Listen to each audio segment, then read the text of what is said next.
डोली, चढ़ गए जो हंसकर सूली, खाई जिन्होंने सीने पर गोली, हम उनको नमन करते हैं, और जो मर मिट गए देश पर, हम उनको सलाम करते हैं। यहाँ पर उपस्थित माननीय अतिथिगण, ट्रस्टी श्री, आदरणीय आचार्य श्री एवं शिक्षकगण और मेरी सभी प्यारी बहनों, जैसे कि आज हम सब जानते हैं कि 15 अगस्त भारत के लिए बहुत ही गौरव और सौभाग्य का दिन है। इसीलिए सर्वप्रथम इस राष्ट्रीय पर्व के पावन अवसर पर आप सभी को मेरी ओर से, यानी कि गढ़वी देवलबाग की ओर से और हमारी कॉलेज गोपीनाथ जी महिला कॉलेज की ओर से आप सभी का हार्दिक स्वागत करती हूँ, और साथ ही साथ इस स्वतंत्रता दिन की आप सभी को हार्दिक शुभकामनाएं देती हूँ। जी हाँ, 15 अगस्त 1947 यही वह दिन है जिस दिन आजादी मिली थी। लेकिन यह आजादी हमें कोई भीख में नहीं मिली थी। यह आजादी के लिए न जाने कितने हमारे भारतीय स्वतंत्रता सेनानियों ने अपनी जान गंवाई थी। और इसीलिए इस राष्ट्रीय पर्व के पावन अवसर पर सर्वप्रथम मैं उन स्वतंत्रता सेनानियों को नमन करना चाहूंगी कि जिसने किसी भी बात की परवाह किए बिना अपना सब कुछ देश के लिए न्योछावर कर दिया। यह बात हवाओं को बताए रखना, यह बात हवाओं को बताए रखना, रोशनी होगी बस चिरागों को जलाए रखना।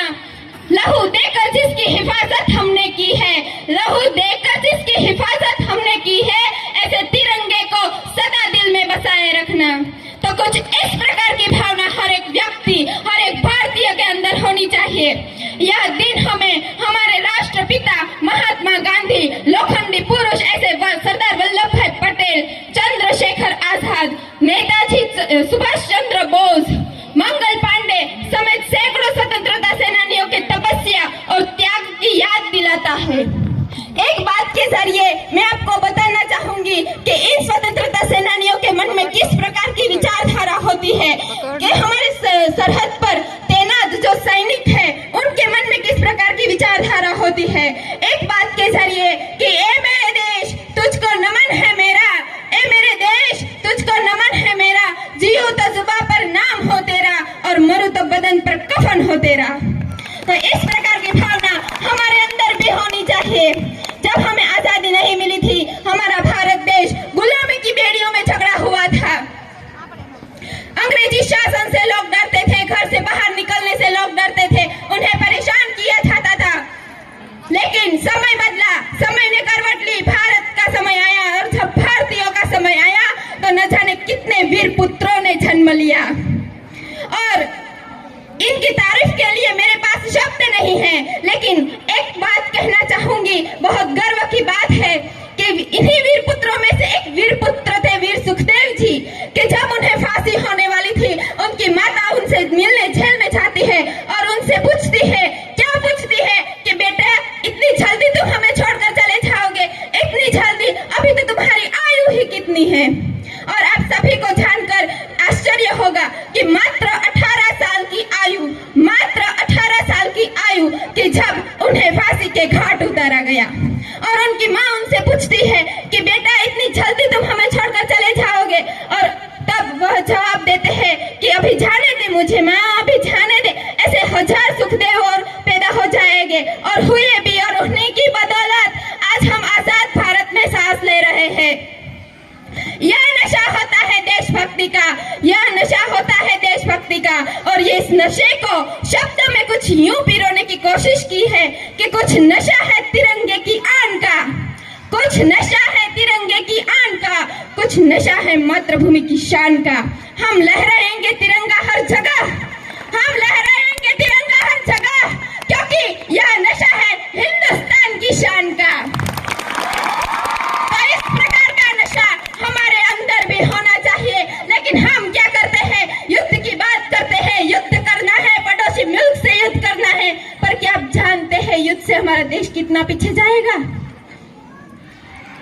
एक बात के जरिए बताऊं तो कश्मीर में जो मासूम है उसके दिलों में भी तिरंगा बसता है, लेकिन आतंकवादियों के डर से उनकी मन के अंदर की भावना चूर कर दबाई जाती है।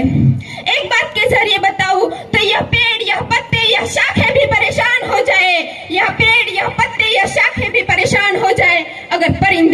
हिंदू और मुसलमान हो जाए। न जानते हैं मस्जिदों को, न जानते हैं मस्जिदों को, न जानते हैं शिवालों को। जो भूखे पेट होते हैं वह सिर्फ जानते हैं निवालों को, वह सिर्फ जानते हैं निवालों को।